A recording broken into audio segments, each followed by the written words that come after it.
তিনি বানিয়েছিলেন 63টা বছরের ভেতরে একটা মিথ্যা কথা তার পাওয়া যায়নি। তার সাথে যারা চলাফেরা করেছে, যে ভুল ধরবে সে ভুল ধরার মতো একটা সুতা পর্যন্ত বের করতে পারেনি।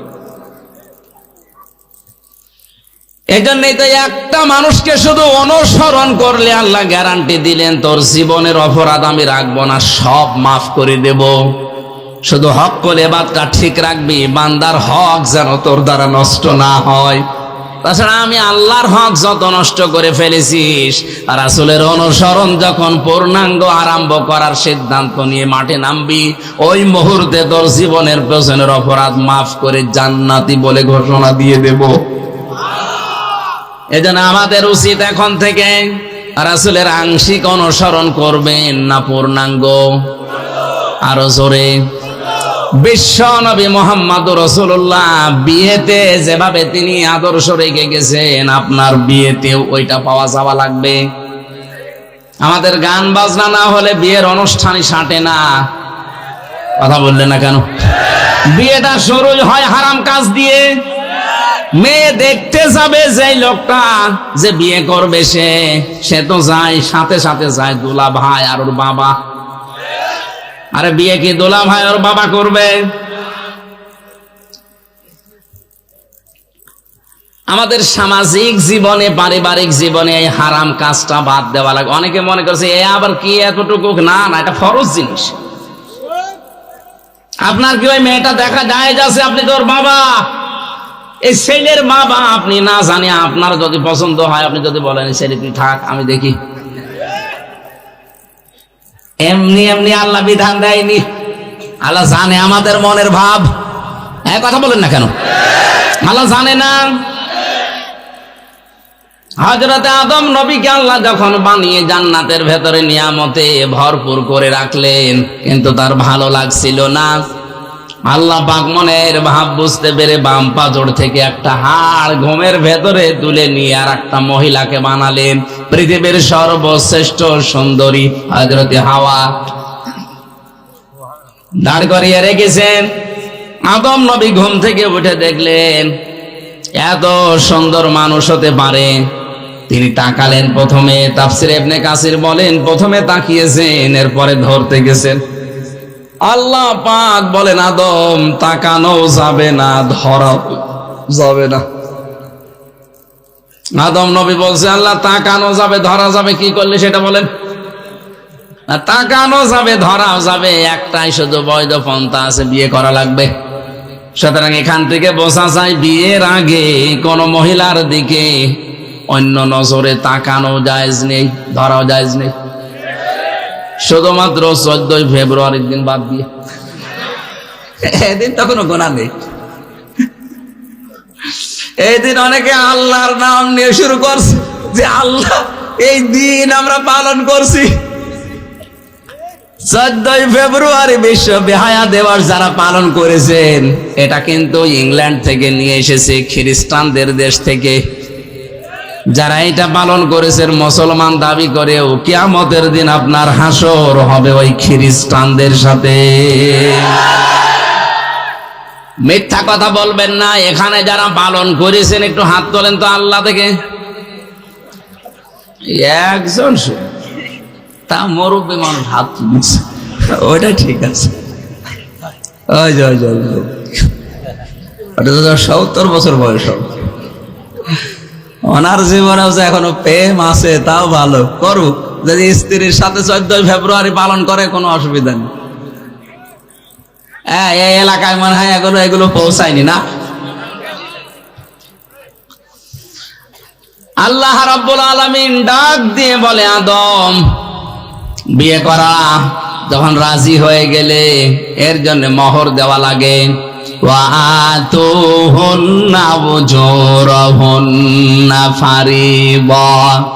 দেন মোহরের টাকা স্ত্রী লোককে দেওয়া নফল না ফরজ? এটা নামাজের মতো ফরজ। ফরজ মনে করে দিয়ে দাও। উনি ডাক দিয়ে বলে রব্বুল আলামিন আমার কাছে তো এন্টি পকেট কিছুই নেই, আমি দেব কি? আল্লাহ পাক ওই সময় বলেছিলেন আদম আমার দোস্ত মুহাম্মদ রাসূলুল্লাহর নামে 10 বার দরুদ পড়ো, ওইটাই তোমার দেন মোহর হিসাবে আমি মেনে নিলাম। দরুদ পড়ার পরে আল্লাহ ডাক দিয়েছেন, কুলনা ইয়া আদম উসকুন আনতা ওয়া যাওজুকাল জান্নাতা ওয়া কুলা মিনহা রাগাদান হাইসু শি'তুমা ওয়া লা তাকরাবা হাদিহিশ শাজারাতা ফাতাকুনা মিনাজ জালিমিন। ভালো করে খেয়াল করবেন, আমি ওই আয়াত পড়েছি জন্মের পর থেকেই, কই এভাবে তো বসি না। দেখেন তো কি তথ্য আছে আয়াতে।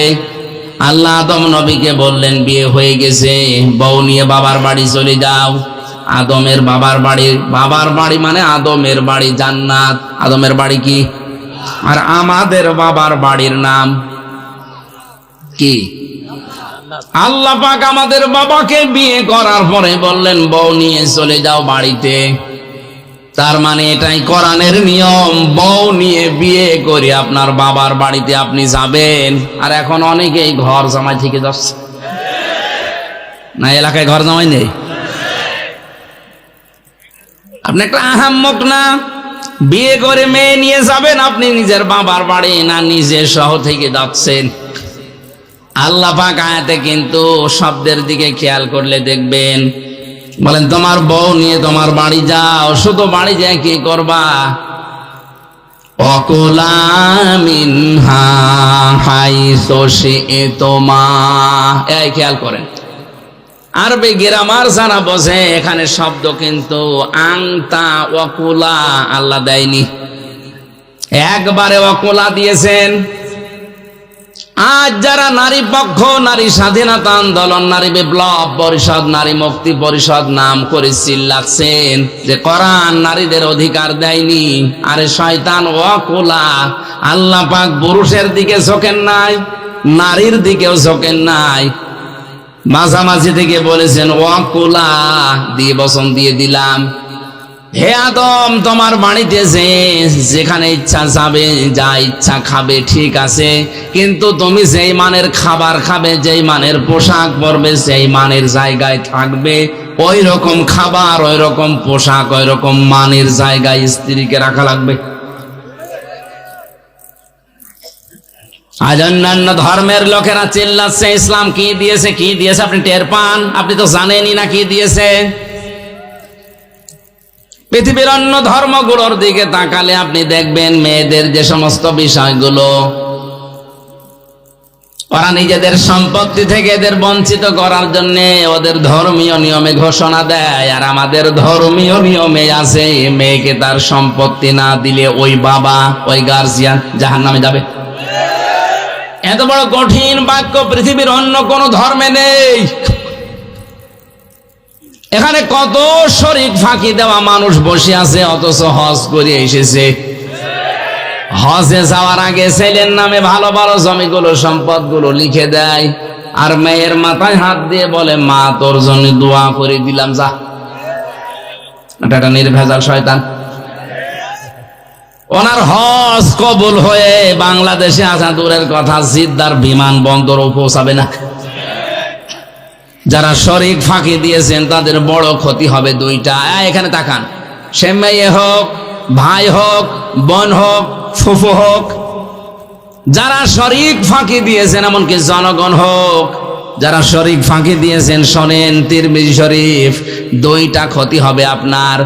এক নাম্বারে আপনার যখন থেকে শরীক ফাঁকি দিয়ে ফেলেছেন, ওই দিন থেকে মরণ পর্যন্ত জীবনের কোন ইবাদত আপনার মাথার উপরে উঠবে না।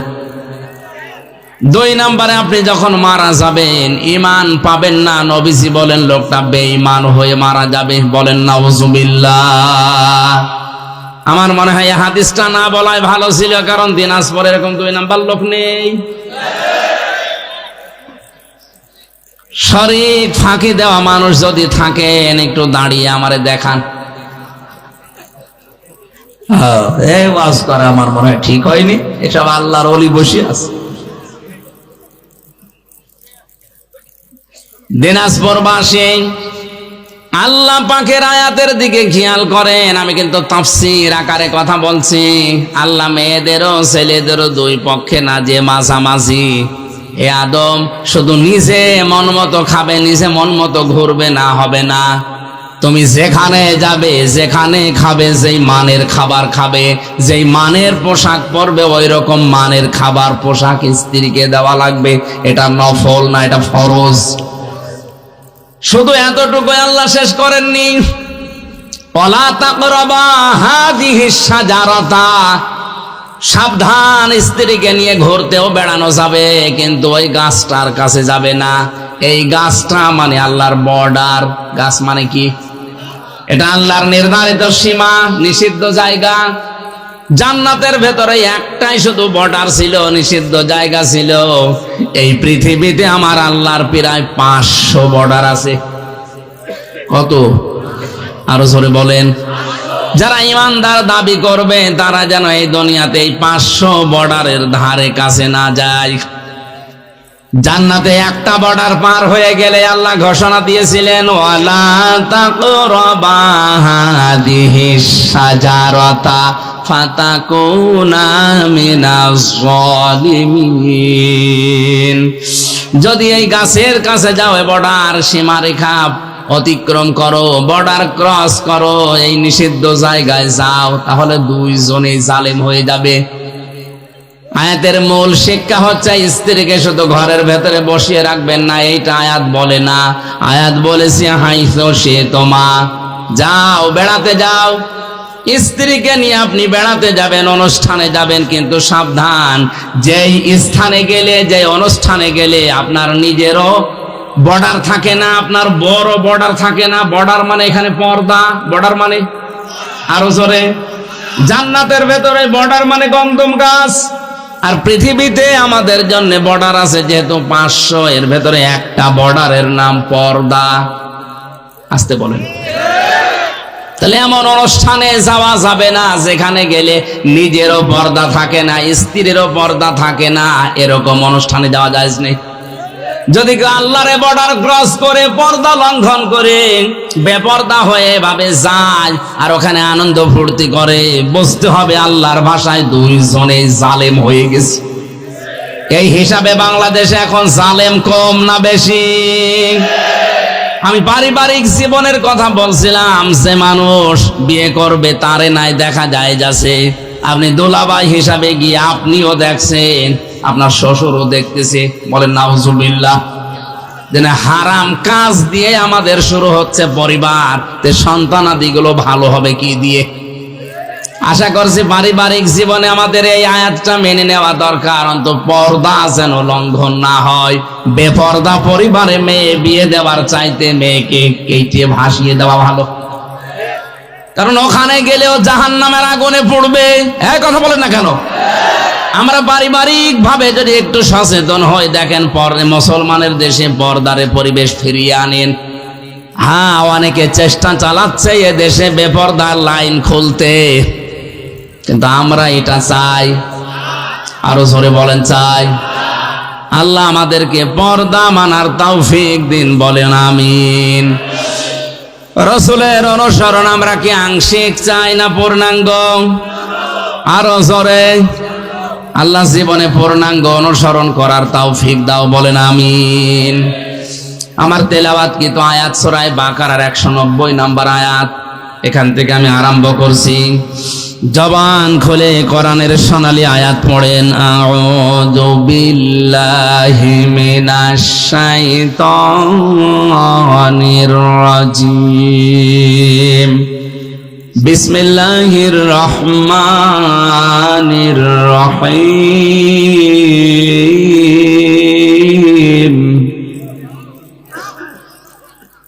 না, আমি অ্যাক্টিভতা পাচ্ছি না। এই একটু এইদিকে আয়াতটা শেষ করি নাকি মোনাজাত করে দেব?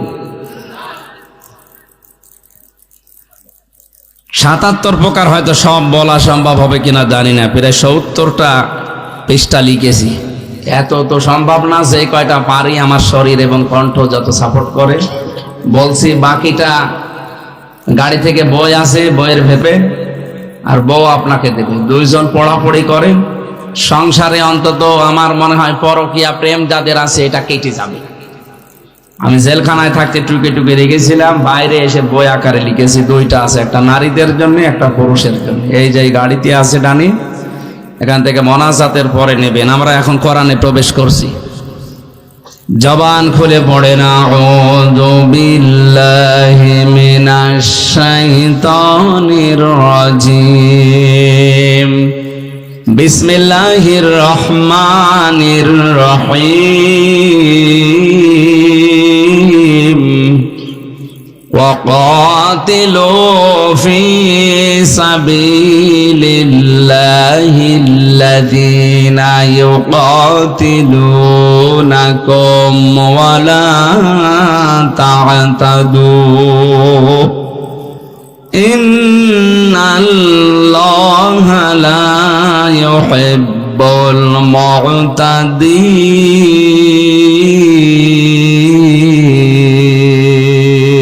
المعتدين। সূরা বাকারা 286টা আয়াত আছে, 40টা রুকু আছে, মাত্র একটা আয়াত পড়েছি, আয়াত নাম্বার 190। 100 আল্লাহ পাক বলেন কাতিলু, তোমরা লড়াই করো, হত্যা করো। শব্দের প্রথমটা শুনে বোঝা যাচ্ছে আল্লাহ মনে হয় মারামারির পক্ষে না, মানে আপনি তাকান, কাতিলু তোমরা কতল করো, তোমরা লড়াই করো, সংগ্রাম করো, আন্দোলন করো। সূরা আনাম, কি আনাম না, আনফাল, সূরা আনফালের 18 নম্বর আয়াতে আছে ফালাম তাকতুলুহুম ওয়ালাকিন্নাল্লাহা কাতালাহুম। হে নবী, আপনি তাদেরকে তো হত্যা করেননি, আমি আল্লাহ নিজে তাদেরকে হত্যা করেছি। তার মানে এই সমস্ত আয়াতগুলো পড়লে মনে হয় আল্লাহ মনে হয় মারামারি, হত্যা এর পক্ষে না। এই কথাটা আন্দাজে যদি কেউ নিয়ে এই যে বোমাবাজি যারা করে ইসলামের নাম নিয়ে, এদের পেছনে হাত দিয়ে দেখবেন কোটি কোটি টাকা এদের ইহুদিরা দিচ্ছে। এই পৃথিবীতে আজ হাজারো মানুষ ইসলামের নাম নিয়ে এদের প্রথম শব্দটা শুনেই মারামারিতে লিপ্ত হয়ে যাচ্ছে, হত্যা করতে চাচ্ছে না। আল্লাহ কিন্তু হত্যার কথা উদ্বুদ্ধ করার পরেই তিনি ওয়ালা তা'তাদু দিয়েছেন, যে সীমা লঙ্ঘন করা যাবে না। ফি সাবিলিল্লাহি, তোমরা লড়াই করবা, সংগ্রাম করবা, হত্যা করবা, কিন্তু রাস্তা হবে আল্লাহর। আর আল্লাহর রাস্তায় নবীজির যে 40 বছর থেকে শুরু করে 63 বছর, এই 23 বছরে তিনি নবুয়তের জিন্দেগিতে নিজে 27টা যুদ্ধের সেনাপতি হয়ে দায়িত্ব পালন করেছিলেন। আসতে বলেন, তিনি কি আয়াত জানতেন না? কোনো দিন নিজের হাতে তো একটা মানুষও হত্যা করেননি। আল্লাহ হত্যা করার কথা বলছেন আল্লাহর রাস্তা। এটা কেমন রাস্তা, কোন রাস্তা, কিসের রাস্তা? এই রাস্তাগুলো আমাদের ব্যাখ্যা করা লাগবে এখন। এই পৃথিবীর ময়দানে যারা ইমানদার তারা লড়াই করতে থাকবে, তারা আন্দোলন করবে। আল্লাযীনা আমানু ইউকাতিলুনা ফি সাবিলিল্লাহ। সূরা নিসার 76 নম্বর আয়াতের প্রথম অংশে আছে আল্লাহ পাক বলেন যাদের ঈমান আছে তারা সারাটা জীবন লড়াই করবে, সংগ্রাম করবে, কিন্তু রাস্তা হবে আল্লাহর। ওয়াল্লাযীনা কাফারু আউলিয়াউহুমুত তাগুত। আর যারা কাফের তারাও লড়াই করে, সংগ্রাম করে, আন্দোলন করে, কিন্তু তাদের রাস্তা হবে শয়তানের। এখান থেকেই ভাগ হয়ে যাবে, আপনি আল্লাহর রাস্তায় থাকবেন না তাগুতের রাস্তায়। আল্লাহর রাস্তায় যারা থাকবে আল্লাহর ভাষায় তারা ঈমানদার, শয়তানের রাস্তায় যারা থাকবে তারা আল্লাহর ভাষায় কাফের। বাংলাদেশে এখন ঈমানদার আর কাফের বোঝার জন্য কারো ফতোয়া লাগবে না, আপনি নিজেই যথেষ্ট। এদেশে যাদের আন্দোলন সংগ্রাম, যাদের মিছিল মিটিং সব আল্লাহর জন্য হয়, আল্লাহর রাজ কায়েমের জন্য, বুঝবেন এরা ঈমানদার। আর যারা মানুষের তৈরি করা নিয়ম নীতিগুলো দুনিয়ায় প্রতিষ্ঠা করার জন্য আন্দোলন করে, সংগ্রাম করে, মিছিল মিটিং করে, টাকা পয়সা খরচ করে, বুঝবেন এটা কাফের। ইকাতিলুনাকুম, তোমরাও তাদেরকে হত্যা করো যারা তোমাদেরকে হত্যা করেছে। আজ ফিলিস্তিনে লক্ষ লক্ষ মানুষকে এই ইসরায়েলের দখলদারীরা নিজেরা থাকার জায়গা পেত না, ওদেরকে থাকার জায়গা দিয়ে এখন উড়ে এসে জুড়ে বসে ওদেরকে হত্যা করছে। কথা বলে না কেন? শুধু ফিলিস্তিনে না, তামাম দুনিয়ার দৃশ্য এটা। যাদেরকে আমরা আশ্রয় দিই তারা আজ আমাদেরকে মেরে ফেলার চেষ্টায় আছে। যাদেরকে আমরা ঘর বাড়ি দিলাম, থাকার জায়গা দিলাম, এ জমিন তো আজ এ জমিন আল্লাহ মুসলমানদের জন্য অক্ষ করে দিয়েছেন। ইন্নাল আরদা লিল্লাহ, তামাম দুনিয়ার জমিন আল্লাহর জন্য। ইউরিসুহা মাইয়াশাউ মিন ইবাদি, আল্লাহ পাক জমিনের ওয়ারিস বানিয়েছেন, উত্তরাধিকারী বানিয়েছেন ইমানদারদের, তার বান্দাদের। কাদের? বলেন বলেন। সুতরাং এই পৃথিবীর বৈধ মালিক যারা ঈমান আছে তারা, বাবা মারা গেলে যেমন অটোমেটিক সন্তান ওয়ারিস সূত্রে জমির মালিক হয়ে যায়, এই পৃথিবী আল্লাহ ঈমানদারদের জন্য ওয়ারিস বানিয়েছেন। জোরে বলেন আল্লাহু আকবার। আর আমাদেরকে আজ আপনি থাকতে দেবেন না, মেরে পিটিয়ে হত্যা করে বিদায় করে দিতে চাচ্ছেন। এই জন্য আল্লাহ জানিয়েছেন তোমাদেরকে যতটুকু মারবে, বাড়ি থেকে বের করে দেবে, যতটুকু অত্যাচার করবে অতটুকু তোমাদের উপরে করা যায় যাচ্ছে, কিন্তু সাবধান, ওয়ালা তা'তাদু, সীমা লঙ্ঘন করা যাবে না। ইন্নাল্লাহা লা ইউহিব্বুল মুতাদিন, কোন সীমা লঙ্ঘনকারীকে আল্লাহ পছন্দ করে না। এই আয়াত থেকে আল্লাহ তাফসীর আকারে আমি সাজিয়েছি। এদিকে তাকান। এ পৃথিবীতে যত ঘৃণিত কাজ আছে, সবচাইতে আল্লাহর কাছে ঘৃণিত কাজ হচ্ছে দুনিয়ায় যে কোনো বিষয়ে সীমা লঙ্ঘন করা, বর্ডার ক্রস করা, লিমিট ক্রস করা। কথা বলেন ঠিক কিনা? আমরা এই আয়াত থেকে তাফসীর পড়তে গিয়ে পেয়েছি পৃথিবীর যত জাতিকে আল্লাহ ধ্বংস করেছেন সব জাতির পিছনে কারণ ছিল একটাই, তারা সীমা লঙ্ঘন করেছে। হযরত হুদ আলাইহিস সালামের জামানায় তার জাতিরা সীমা লঙ্ঘন করেছিল। লূত নবীর জামানায় তারা সীমা লঙ্ঘন করে পুরুষে পুরুষে বিয়ে করা আরম্ভ করেছিল। এই যে লাওয়াতাত যেটা বলা হয়, যেটা আজ ট্রান্সজেন্ডারের নামে অনেকে চালু করতে চাচ্ছে। আল্লাহ জর্ডানে ডেড সি বানিয়ে, মৃত সাগর বানিয়ে দিয়েছে তাদেরকে পুরা উল্টিয়ে। সালে নবী আলাইহিস সালামের জামানায় ওরা সীমা লঙ্ঘন করেছিল, ওজনে কম বেশি করে, আর কারো মাল নিয়ে গেলে ছিনতাই করে নিত। এই দুইটা সীমা লঙ্ঘনের কারণে হযরতে সালে নবীর জাতিকে আল্লাহ ধ্বংস করে দিয়েছে। আজ যারা বাংলাদেশে ওজনে কম বেশি করছেন, ওজনে কম বেশি মানে কি? অনেকেই মনে করে ওজনে কম বেশি মানে ওই দাড়ি পাল্লা। যারা দোকানদারি করছে, ব্যবসা করছে, ওদের জন্য না। ওজনে কম বেশি মানে নেওয়ার সময় বেশি নেয়, দেওয়ার সময়। আরো জোরে বলেন। আজ আপনি শিক্ষকতা যারা করছে, বিচারালয়ে যারা আছে, প্রশাসনে যারা আছে, মিলান, নেওয়ার সময় একজন শিক্ষক কিন্তু প্রাইমারি থেকে মাস্টার্স পর্যন্ত যারা ক্লাস নেয়, এরা নেওয়ার সময় শিক্ষকগুলো বিভিন্ন জায়গা থেকে জ্ঞান তো ঠিকই আহরণ করেছিল, কিন্তু ক্লাসে দেওয়ার সময় এখন এই স্যারেরা ঠিক মতো দিতে চায় না, বলে প্রাইভেট পড়া লাগবে আর কোচিং করা লাগবে। কোরআনে কারিমেদের জন্যই জানিয়েছে ওয়াইলুল লিল মুতাফফিফিন আল্লাযীনা ইযা তালু আলান নাসি ইয়াস্তাউফুন। আল্লাহ পাক বলেন ধ্বংস হয়ে যাক ওই দোকানদার গুলো, ওই মানুষগুলো যারা নেওয়ার সময় বেশি নেয়, দেওয়ার সময় কম দেয়।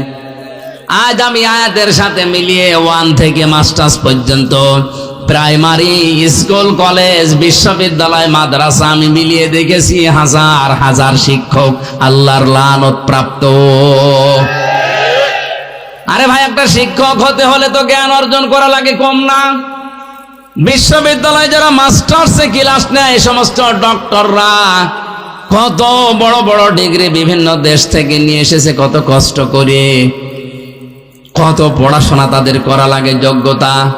কিন্তু ক্লাসে দেওয়ার সময় অধিকাংশ স্যারগুলো দেখি না, এগুলো আর ক্লাসে ডেলিভারি দিতে চাই না, তখন প্রাইভেট ভার্সিটিতে যে ক্লাস নেয় আর বলে প্রাইভেট পড়ো নাই কোচিং করো। এই কথা বলেন না কেন? এরকম কলেজ দেশে নেই, এরকম স্কুল নেই, এরকম প্রাইমারি নেই। আপনি কি মনে করছেন যে আমি নামাজ পড়ি, রোজা রাখি, আমি পর্দা করে চলি, আমার ব্যবসা হালাল, আমি মাপ পেয়ে যাব? আরে ভাই, আপনি তো ওজনে কম বেশি করছেন। আশা করছি যত শিক্ষক আছে পৃথিবীতে, এই আওয়াজটা যত জায়গায় পৌঁছাবে, আমি এমনি বলি নাই, আমার বিশ্ববিদ্যালয়ের দিকে তাকিয়ে বলছি। আমার একজন স্যার আমি যা দেখেছি, শুধু আমার ডিপার্টমেন্টে এরা জ্ঞানের সাগর, কিন্তু ওইভাবে যদি আমাদেরকে দিত, আমরা অন্তত কিছু না কিছু পেতাম। স্যার তো এই জন্য আমি আর নিচে নামতে পারলাম না, কারণ কালকে আবার না জানে বদুয়া দিয়ে দেখেনি। শ্রদ্ধাভাজন শিক্ষক মন্ডলী, আল্লাহর কসম, কোরআন আমার সামনে, আপনাদেরকে আমি জীবনের চাইতেও বেশি ভালোবাসি। কোরআন পড়ে আমি যতটুকু বুঝতে পারছি যে আপনারা কিন্তু ধরা খাবেন। 73টা ক্লাস নেওয়ার কথা 6 মাসে, অথচ 3-4টে ক্লাস নিয়ে বাকিগুলো বলে তোরা পড়ে নিবি। সরকার আপনাকে প্রতি মাসে মাসে 80 থেকে 90 হাজার টাকা করে বেতন দেয় এই 73টা ক্লাসের জন্যে। হ্যাঁ, কথা বলছে না কেন?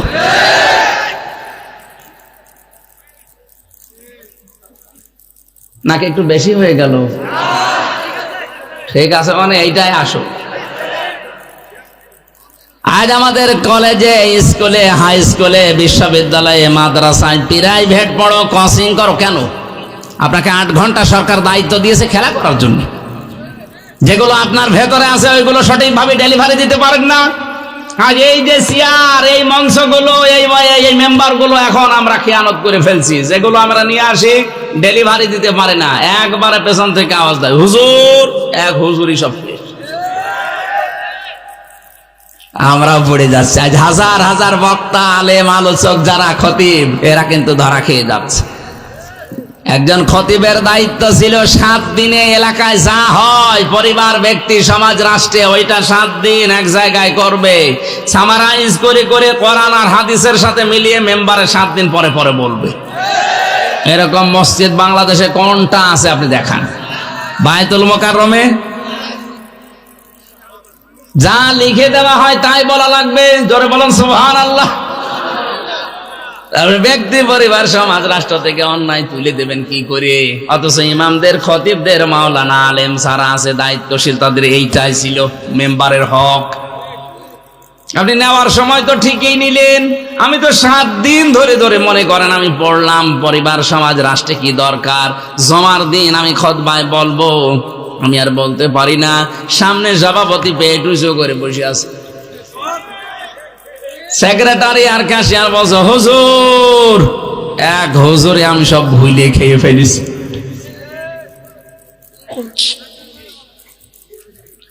আমার ভাইরা, না হচ্ছে না। সালেহ নবী আলাইহিস সালামের জামানায় তারাই অবাধ্য হয়েছিল, সীমা লঙ্ঘন করেছিল। এই 2টা কাজে ওজনে কম বেশি করত আর ডাকাতি করত। এদেশে তো ডাকাত নেই। ডাকাত মানে যে পুকুর ডাকাতি করে, বন ডাকাতি করে, ব্যাংক ডাকাতি করে। আজ বিভিন্ন দেশে দেশে তারা স্ত্রীর নামে বেগম পাড়া বানায়। কথা বলেন ঠিক কিনা? মানে ভাই, বাইরের দেশে যারা বেগম পাড়া বানিয়েছে, ওরা 2, 4, 5 টাকা চুরি করা লোক না, ওরা ডাকাত। কলমের খোসা দিয়ে 1 খোসাতে 2 সেকেন্ডে 20 কোটি টাকা যারা এরকম ঝেড়ে দিতে পারে, তারাই বেগম পাড়া বানায়। আর আমাদের দেশে চোরের বিচার হয় মূল্য চোর, স্যান্ডেল চোর। আরে ভাই, একটা লোক স্যান্ডেল যদি 50 বছর চুরি করে, খুব বেশি হলেও নাই 10 লাখ টাকা স্যান্ডেল চুরি করতে পারে। 50 বছর একাধারে স্যান্ডেল চুরি করে কয় টাকা হয়? 10 লাখ। আর যে লোকটা এসি রুমের ভেতরে ঢাকাতে বসে আছে, এই জেলাতে বসে আছে, এক জায়গায় বসে শুধু একটা সই করে দেবে, এক টিপ সয়ে 1 সেকেন্ডের ভেতরে 20 কোটি। রাস্তার জন্য যদি বাজেট হয়, রাস্তাটা শুধু একটু সই করে দেওয়া দরকার। আরে উপর থেকে তো ঠিকই আসে, নিচ পর্যন্ত আসতে আসতে সব আল্লাহর ওলিদের পেটে চলে যাচ্ছে। এইটাও কিন্তু সীমা লঙ্ঘন। সালেহ নবী আলাইহিস সালামের জামানায় ছিল, তারা সীমা লঙ্ঘন করেছিল। হযরতে সালেহকে ডাক দিয়ে বলেছে, সালেহ তুমি যে নবীর দাবি করো, উট নিয়ে এসে দেখাও একটা গর্ভবতী উট, তাও পাহাড়ের উপর থেকে। হযরতে সালেহ নবী সিজদায় গিয়ে বলে, রব্বুল আলামিন দয়া করে তুমি আমাকে সাহায্য করো, আমার উম্মতরা নাই তো মানবে না, দেশ থেকে আমারে বের করে দেবে। আল্লাহ পাক বললেন, আমি পাঠাতে পারি, পাঠানোর পরে যদি না মানে তখন কিন্তু তুমি দোয়া করবা না, তখন শাস্তি আসবে। এসে গেল 10 মাসের গর্ভবতী উট এসে হযরতে সালেহ নবী দেখলেন, বললেন, হাদিহি নাকাতুল্লাহি লাকুম আয়াতান ফাদারুহা তাকুল ফি আরদিল্লাহ। এটা আল্লাহর উষ্টি, সাবধানে যেখানে যাবে, যেখানে ইচ্ছা খাবে, এর কাছে খারাপ উদ্দেশ্যে কেউ যাবে না। আমার এই আয়াতের শিক্ষা হচ্ছে, পৃথিবীতে সালেহ নবী এসেছিলেন, ওই বিদায় নিয়েছেন, তার যে মুজিজা, যে উষ্টি, এটার কাছে কেউ খারাপ উদ্দেশ্যে গেলে ফায়াখুযাকুম আযাবুন আলীম, তাদেরকে যন্ত্রণাদায়ক শাস্তি আল্লাহ দিয়েছিল। এখন আমাদের নবী মুহাম্মদুর রাসূলুল্লাহর জীবনের শ্রেষ্ঠ মুজিজা কোরআন, এটাও যেখানে ইচ্ছা যাবে, যা ইচ্ছা করবে। এ কথা বলছেন না কেন? এখানে যা ইচ্ছা আছে, এখানে যা দেওয়া আছে তাই করবে, যেখানে যেখানে যাওয়া দরকার সেখানে যাবে। শুধু মাদ্রাসায়, শুধু খানকায়, শুধু মসজিদে বলেন, এটা যাবে পার্লামেন্টে, সচিবালয়ে, বিচারালয়ে, ইউনিয়নে, পরিষদে, সব জায়গায় এটা যেতে পারবে। আলা আলাহুল খলকু ওয়াল আমরু, আমি বানিয়েছি, আমার আইন চলবে। উট যদি যেখানে ইচ্ছা যেতে পারে, যা ইচ্ছা খেতে পারে, আল্লাহর এইটাও তো আয়াত। এই আয়াত যেখানে ইচ্ছা যাবে, যা ইচ্ছা করবে। যদি একে কেউ বাধা দেন, ফায়াখুযাকুম আযাবুন আলীম, আল্লাহ বলেন যন্ত্রণাদায়ক শাস্তি আসবে। সালেহ নবী আলাইহিস সালামের জামানায় তারা আল্লাহর এই বর্ডার, এই উষ্টিকে হত্যা করেছিল, সীমা লঙ্ঘন করে। আমার আল্লাহ তাদের ধ্বংস করে দিয়েছেন। আজও আমরা যদি এর কাছে খারাপ উদ্দেশ্য নিয়ে আসি, এর নিয়ম নীতিগুলো পাল্টানোর ব্যবস্থা করি, আল্লাহর কসম আমাদের উপরেও গজব আসবে। এজন্য সীমা লঙ্ঘন করা যাবে না যে কোনো কায়দায়। 2 নম্বরে আল্লাহ পছন্দ করেন না পৃথিবীতে যারা জালিম, যারা অত্যাচারী। জালিম কাকে বলে? যে জিনিস যেখানে রাখা দরকার ওইটা ওই জায়গায় না রেখে অন্য জায়গায় যারা রাখে তারা জালিম। এ টুপি রাখা দরকার কোথায়? কেউ যদি টুপি পায়ের সাথে বেঁধে রাখে, ও জালিম। এক কথা বলেন না কেন? স্যান্ডেল রাখা দরকার পায়, কেউ যদি মাথায় নিয়ে সব সময় ঘুরে বেড়ায়, ওটা স্যান্ডেলের সাথে জুলুম। কারণ তো স্যান্ডেল থাকবে পায়। এ কোরআনে কারিম থাকা দরকার ছিল কোথায়? উপরে। অথচ সেখান থেকে আপনারা পেছনে ফেলে দিয়ে শুধুমাত্র দুনিয়া দুনিয়া নিয়ে ব্যস্ত। এটা কিন্তু এক ধরনের জুলুম।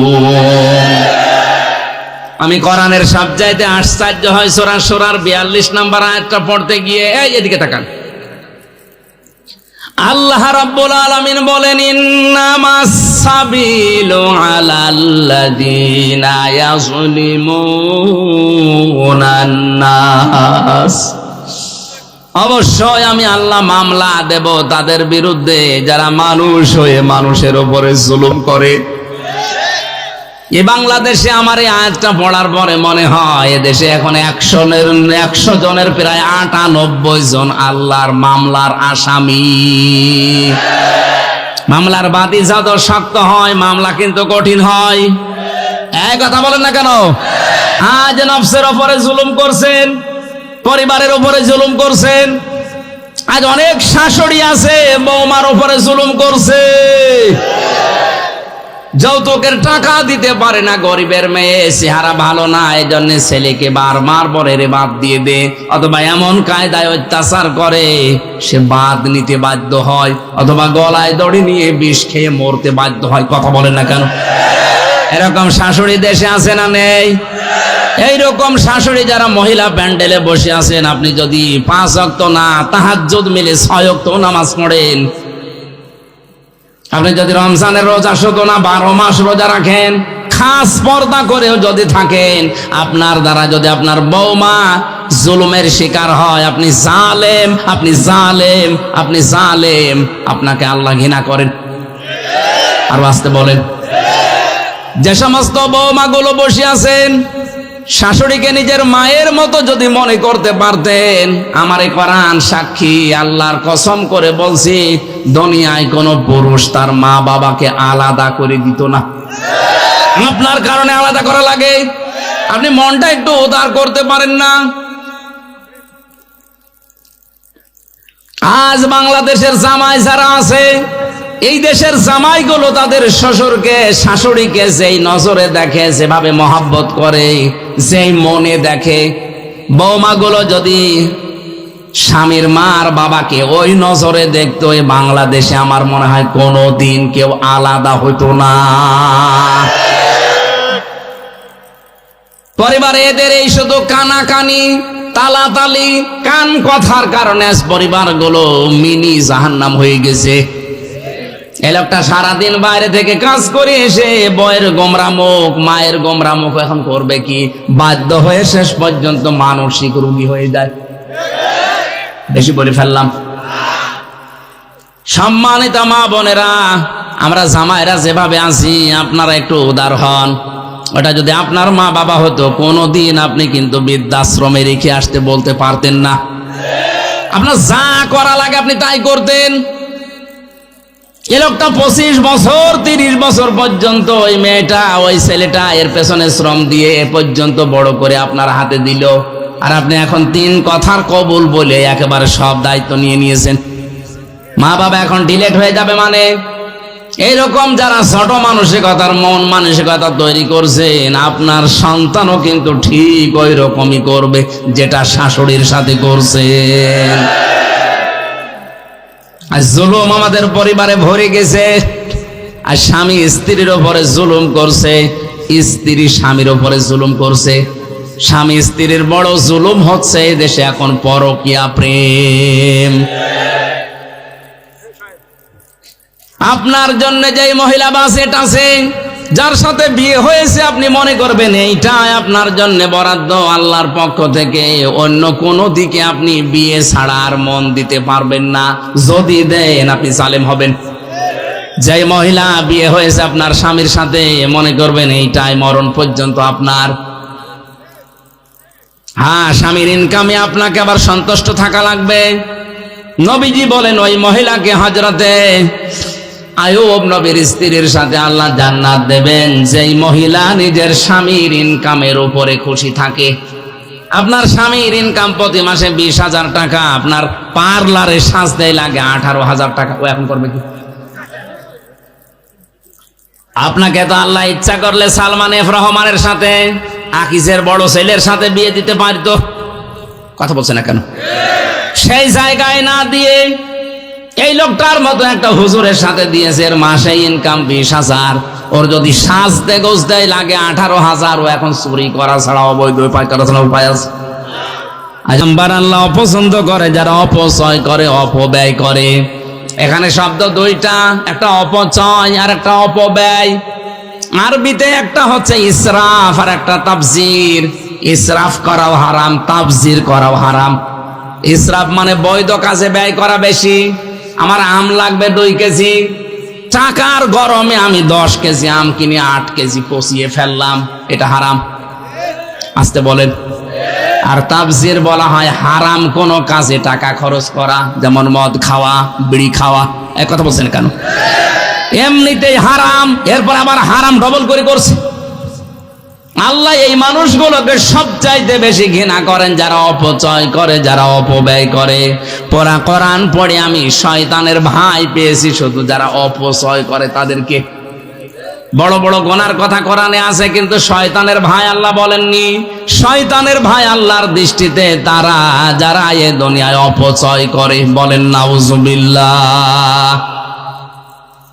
5 নম্বরে মহান আল্লাহ বলেন যারা খেয়ানত করে, যারা পাপী। আমানতের খেয়ানতে দেশে এখন আছে না নেই? সব চাইতে বড় খেয়ানত হচ্ছে যে যে চেয়ারে বসার যোগ্য না তাকে ওই চেয়ারে বসাই খেয়ানত। এটা আমেরিকায় চলছে, বাংলাদেশে শুরু হয়নি। যার যোগ্যতা নেই চেয়ারে বসায় তারে জোর করে বসানো হয়, অথবা সে নিজেই জোর করে বসে। এটা আমানতের আমানতের আমানতের আমানতের খেয়ানত যারা করে তারা আল্লাহর নবীর ভাষায় মোনা মোনা মোনা।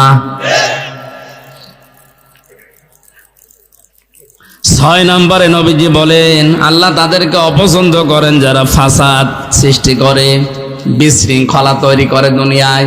7 নম্বরে যারা মন্দ কথা বলে, মন্দ কাজ করে।